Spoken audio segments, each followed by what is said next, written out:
Hello everybody, I'm Davi Hero, and we are back for Doki Doki Literature Club. In the last episode, we solved an argument between the best girls in the world, and we're back with Sayori. Sayori, about what happened earlier. Yeah, what do you mean? You know, between Yuri and Natsuki. Does that kind of thing happen often? No. That's really the first time I've ever seen them fight like that. I promise they're both wonderful people. You don't hate them, do you? No, I don't hate them. Just wanted your opinion, that's all. I can see why they'd made good friends with you. Whew. You know, Mad, it's nice that I get to spend time with you in the club, but I think seeing you get along with everyone is what makes me the happiest. And I think everyone really likes you, too. That's... Every day is going to be so much fun. It looks like Sayori hasn't caught on to my kind of situation, or onto the kind of situation I'm in.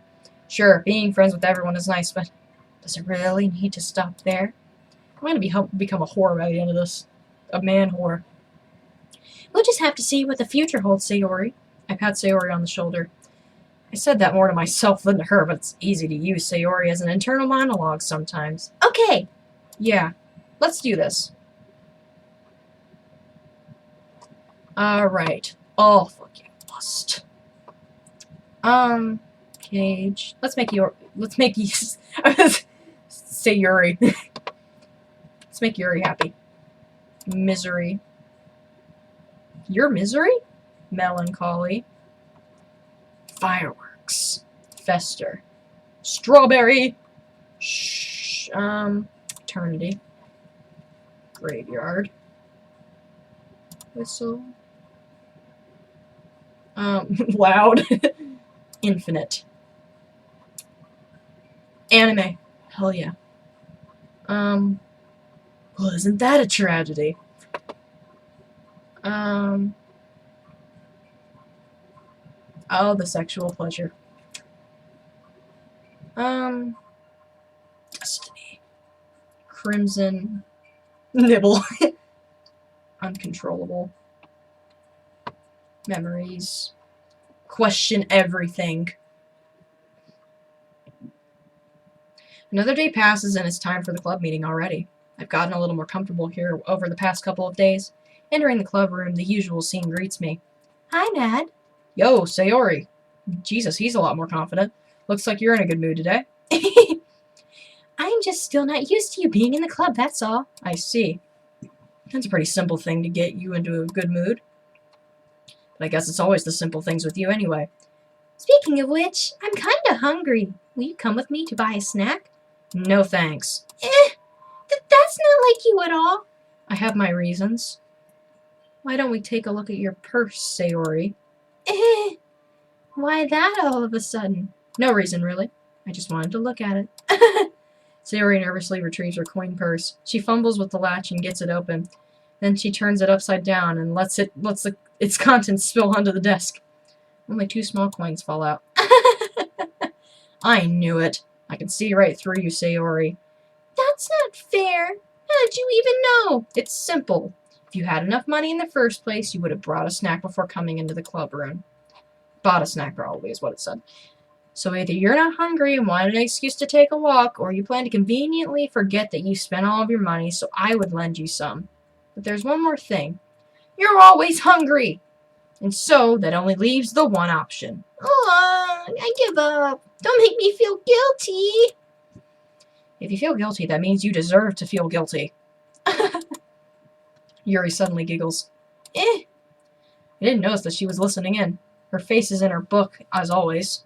I wasn't listening or anything. It was just something in my book. Yuri, tell Mad to let me borrow some money. Don't get me involved like that, Sayori. Besides, you should only buy what you can responsibly afford. And frankly, after pulling a mischievous little stunt like that, your suffering is fair enough retribution. Did I just... I didn't mean that. I got too absorbed into my book. I really like when you speak your mind, Yuri. It doesn't happen much, but it's a fun side of you. There's no way you could think that. You were right, though. I did something bad, and now I have to accept the revolution. Retribution. That... Still, coming from you, Sayori, I guess there's a little devil inside all of us, isn't there? Don't let her fool you. Sayori knows exactly what she's doing. After all, she told you guys that she was bringing me to the club before she even told me. But, you wouldn't have come if it weren't for the cupcakes. So I had to trick Natsuki into making them. Natsuki's like in the fucking corner like, what? Come on, give me more credit than... Oh, come on, give me more credit than that, Sayori. Flop! Yeah! Out of nowhere, something smacks Sayori in the face and tumbles to the desk. Ow! What was that? A cookie? Sure enough, it's a giant cookie wrapped in plastic. Sayori glances around. Is this a miracle? It's because I paid my restitution! Retribution. Actually, that one almost worked. I was just gonna give it to you. But then I heard you blab about the cupcakes. It's totally worth seeing your reaction, though. Natsuki, that's so nice of you. I'm so happy. Sayori hugs the cookie. Jeez, just eat it. Sayori rapidly tears open the wrapper and takes a big bite. So good! Sayori suddenly clasped her hands over her mouth. I bit my tongue! You're going through a lot over just one cookie. Natsuki takes a bite of her own cookie. Yours looks really good too, Natsuki. Can I try it? Jeez, beggars can't be choosers. But yours is chocolate. Yeah, why do you think I gave you that one? Fine. Still, I'm really happy that you shared this one with me. Sayori gets out of her seat and goes behind Natsuki, then wraps her arms around her. I ship it. Jeez. I get it. Cookie still in hand, Natsuki reaches up to nudge Sayori off her. Sayori suddenly leans down and takes a bite out of Natsuki's cookie. Hey! Did you seriously just do that? I love Sayori. Mouthful, Sayori trots away to safety. Yuri and I laugh as well. Jeez, you're such a kid sometimes. Monica, can you tell Sayori? Natsuki glances around. Monica isn't in the club room. Where's Monica anyway? Good question. Have any of you heard anything about her being late today? Not me. Yeah, I haven't either. That's a bit unusual. I hope she's okay. Of course she's okay. She probably just had something to do today. She's pretty popular after all. You don't think she has a... I wouldn't be that surprised. She's probably more desirable than all of us combined. That's true. Excuse me. Suddenly the door swings open. Sorry, I'm super sorry. There you are. There you are. I didn't mean to be late. I hope you guys weren't worried or anything. Monica chose the club over her... Monica chose the club room over her boyfriend after all. You're so strong-willed. Boyfriend? What on earth are you talking about? Monica quizzically glances at me. Never mind that. What held you up anyway? Well, my last period today was study hall. Excuse me. To be honest, I just kind of lost track of time. That makes no sense, though. You wouldn't have heard the bell ring, at least. I must not have heard it since I was practicing piano. Piano? I wasn't aware you played music as well, Monica. I don't really. Kinda just started recently. I've always wanted to learn piano. That's so cool! You should play something for us, Monica. Monica looks at me. Maybe once I get a little bit better, I will. Yay! That sounds cool. I'd also look forward to it. Is that so? In that case, I won't let you down, Nat. Monica smiles sweetly. I didn't mean any pressure or anything like that. Don't worry. I've been practicing a whole lot recently. And I'd really love the chance to share once I'm ready. I see. In that case, best of luck. Thanks. So I didn't miss anything, did I? No, not really. Or not really. I chose to leave out Sayori's mischievous escapade. I'm sure Natsuki will end up complaining to her anyway. It looks like everyone has already settled down. Sayori somehow already finished her entire cookie. Somehow. It's been like 5 minutes. Yuri is back to her book and Natsuki disappeared into the closet. I'm really curious to talk to Yuri a little bit more.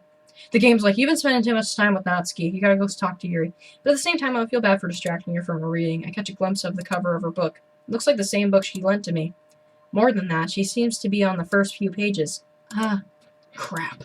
I think she noticed me looking at her. She sneaks another glance at me and our eyes meet for a split second. But that only makes her hide her face deeper in her book. Sorry. It was just spacing out. I muttered this, sensing I made her uncomfortable. Oh, it's fine. If I was focused, then I probably wouldn't have noticed in the first place. But I'm just rereading a bit of this, so... That's the book you gave me, right? Mm-hmm. I wanted to reread some of it. Not for any particular reason. I'm just curious. How come you have two copies? Oh, I'm just curious. How come you have two copies of the same book? Well, when I stopped at the bookstore yesterday... that's not what I meant. I mean, I just happened to buy two of them. I see. Something fairly obvious here that Yuri isn't telling me, but I decided to let it go. I'll definitely start reading it soon. I'm glad to hear. Once it starts to pick up, you might have a hard time putting it down. It's a very engaging and relatable story. Is that so? What's it about anyway? Well, Yuri closes the book and scans her eyes over the back. The book is titled Portrait of Markov. Markov. There's an ominous-looking eye symbol on the front cover. Alright.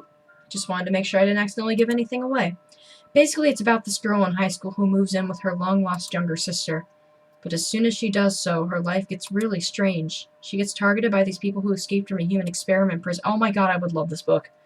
And while her life is in danger, she needs to desperately choose who to trust. No matter what she does, she ends up destroying most of her relationships and her life starts to fall apart. It's kind of dark, isn't it? Yuri made it sound like it was going to be a nice story, so that dark turn came from nowhere. Yuri gently giggles all of a sudden. Are you not a fan of that sort of thing, Matt? No, it's not that. I mean, I can definitely enjoy those kinds of stories, so don't worry. I hope so. Yeah, I totally forgot that Yuri is into those things. She's so shy and reclusive on the outside, but her mind seems to be completely different. It's just that those kinds of stories, they challenge you to look at life from a strange new perspective. When horrible things happen not just because someone wants to be evil, but because they have their own goals or their own philosophy that they believe. Oh my god, this is reminding me of My Hero Academia now. Then suddenly, when you thought you related to the protagonist, they're made out to be the naive one for letting their one-sided morals interfere with the villain's plans. I'm rambling, aren't I? Not again. I'm sorry. Hey, don't apologize. I haven't lost interest or anything. Well, I guess it's alright then. But I feel like I should let you know that I have this problem. When I let things like books and writing fill my thoughts, I kind of forget to pay attention to other people. So I'm sorry if I end up saying something strange. And please stop me if I start talking too much. I really don't think you need to worry. That just means you're passionate about reading. The least I can do is listen. It's a literature club, after all. Well, that's true. In fact, I might as well get started reading it, right? Oh, in fact, I might as well read it. You don't have to. What are you saying? Just a moment ago, you said you were looking forward to it. Let me just get the book. I quickly retrieved the book that I had put into my bag. Alright, it's fine. Is it fine? Alright, it's fine if I sit here, right? Burp. Thank you. Wouldn't come out of my body. I slip into the seat next to Yuri's. Yeah. Are you sure? You seem a little apprehensive. I'm sorry. It's not that I don't want to. It's just something I'm not very used to. That is, reading in company with someone. I see. Well, just tell me if I end up distracting you or anything. All right. I open the book and start the prologue. I soon understand why Yuri I soon understand what Yuri means about reading in company. It's as if I can feel her presence over my shoulder as I read. It's not a particularly bad thing. Maybe a little distracting, but the feeling is somewhat comforting. Yuri's in the corner of my eye. I realize that she's not actually looking at her own book. I glance over. It looks like she's reading from my book instead. Sorry. I was just... Yuri, you really apologize a lot, don't you? I do? I don't really mean to. Sorry. I mean... Here, this should work, right? I slide my desk until it's up against Yuri's, and then hold my book more between the two of them. I suppose so. Yuri timidly closes her own copy. Once we each learn a little bit, our shoulders are almost touching. Lean in a little bit. I'm sorry, I'm trying to... Where's the... There we go, I was trying to get a Q-tip. I feel like my left arm is in the way, so instead I use my right hand to hold the book open. I guess that makes it kind of difficult to turn the pages. Oh my gosh, this feels great. Sorry, my ear's really messed up right now. Here. Oh, she's so pretty. Yuri takes her left arm and holds the left side of the book between her thumb and forefinger. Ah, I do the same with my right arm and on the right side of the book. The way I turn the page and Yuri slides it under her thumb after she flips to the side, but not holding it like this. We're huddled even closer together than before. It's actually kind of distracting me. It's as if I can feel the warmth of Yuri's face and she's in the corner of my vision. Are you ready? To turn the page. Ah, sorry. I think I got a bit distracted for a second. I glance over at Yuri's face again, and our eyes meet. She really is beautiful. I love the way she looks. I don't know how I'll be able to keep up with her. That's okay. You're not as used to reading, right? I don't mind being patient if it takes you a bit longer. It's probably the least I can do, since you've been so patient with me. Yeah. Thanks. I continue reading. Yuri no longer asks me if I'm ready to turn the page. Instead, I just assume that she finishes the page before me, so I turn it of my own volition. By my own volition. Well, it doesn't really matter. We continue the first chapter in silence. Even so, turning each page almost feels like an intimate exchange. My thumb's gently letting go of the page, letting it flutter over to her side as she catches it under her own thumb. Hey, Yuri? This might be a silly thought, but the main character kind of reminds me of you a little bit. You think so? How does she?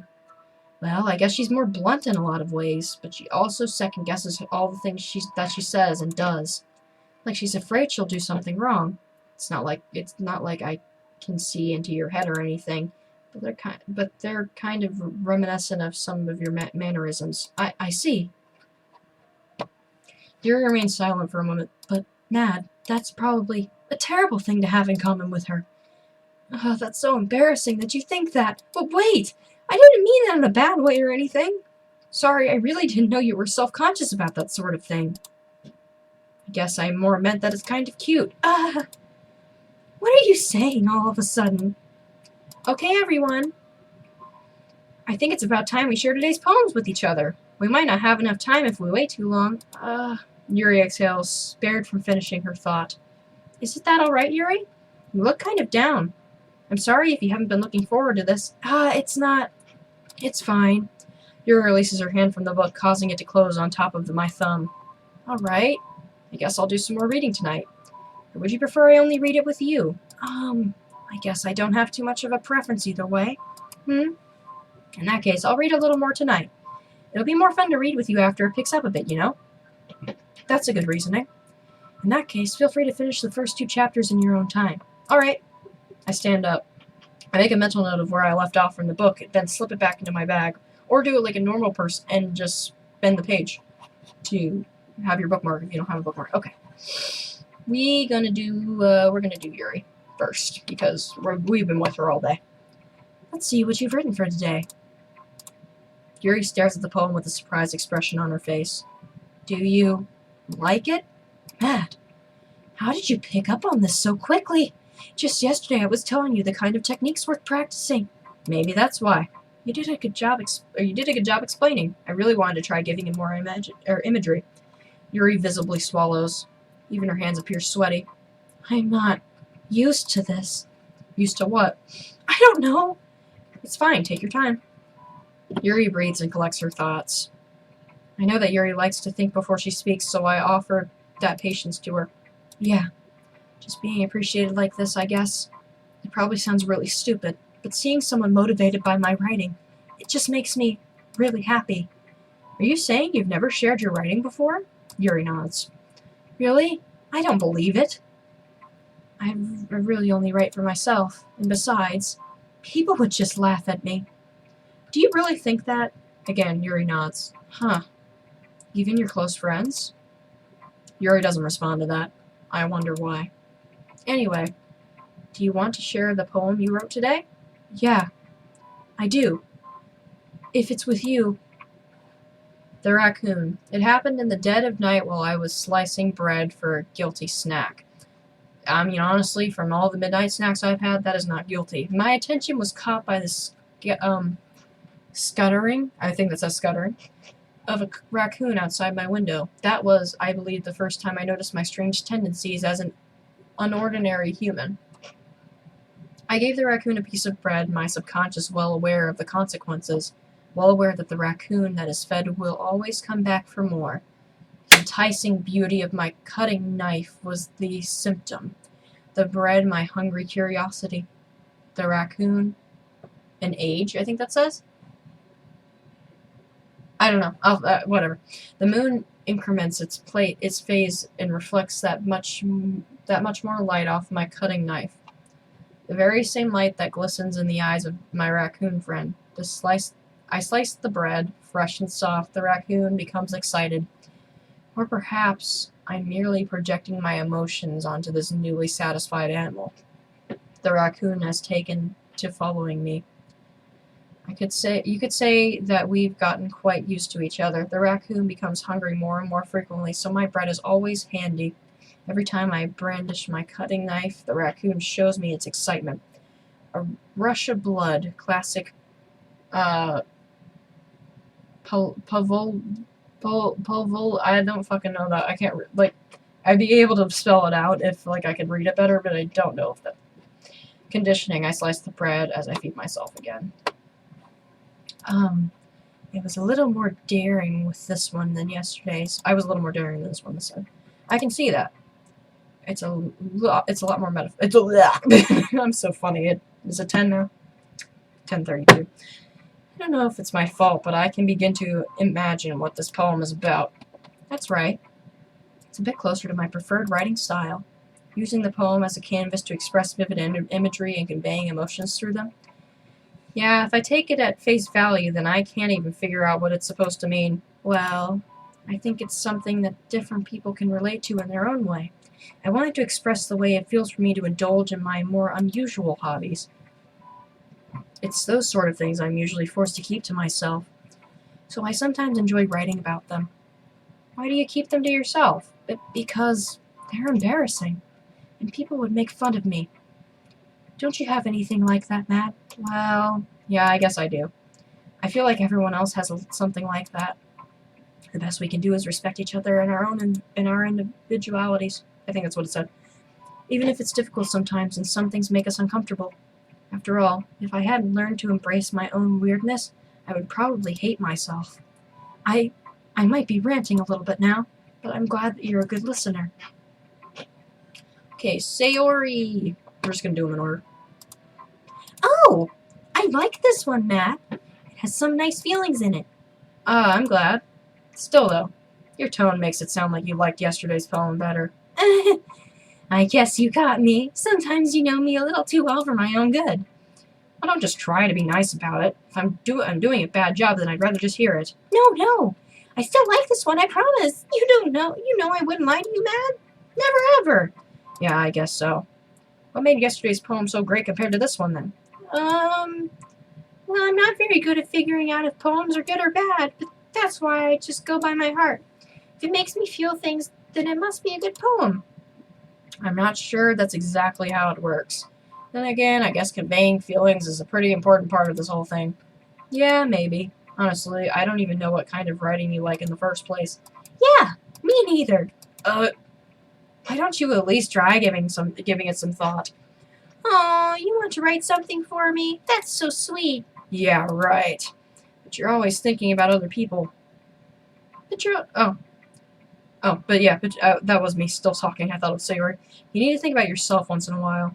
If you don't, you might end up getting hurt at some point. Well, I don't really know what you mean, but I'll try to keep that in mind. Well, whatever. I love the foreshadowing in this game. Anyway, let's see. I guess I like happy poems. Wait, sometimes I like sad poems too. Sometimes a little bit of both. There's a word for that, right? What's the word I'm looking for? Bittersweet. Yeah.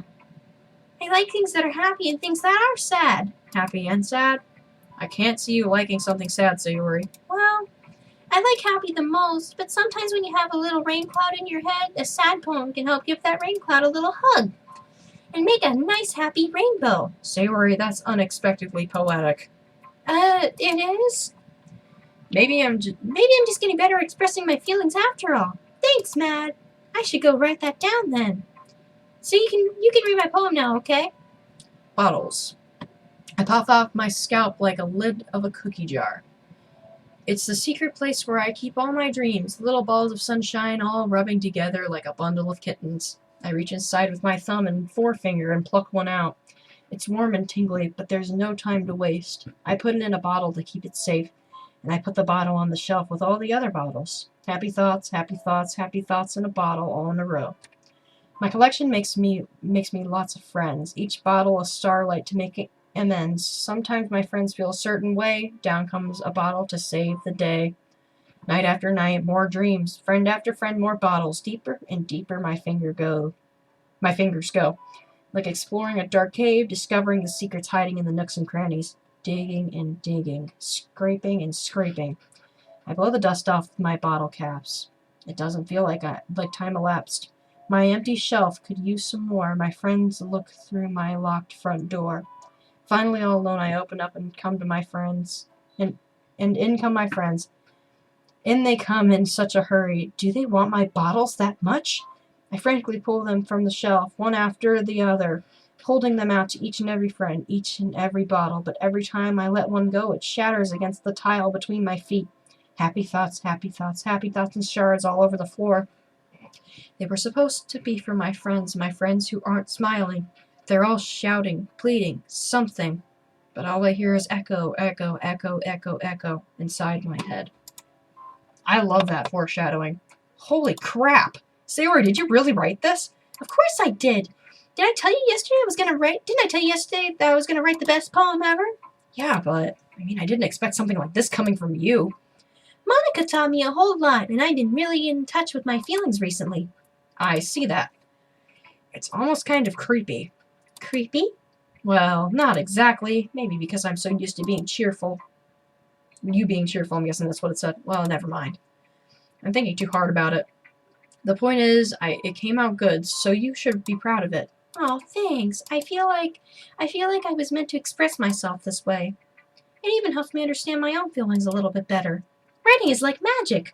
You've gotten pretty passionate about this, huh? I hope you keep it up. Yeah, writing's the best. I'm gonna keep writing until I die. Don't get ahead of yourself.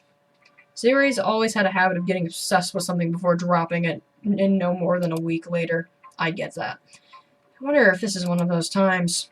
But seeing that the passion in her eyes makes it hard for me to be pessimistic. Anyway, guys, I think that is a good place to end the episode, so I will see you later. Join the League of Villains.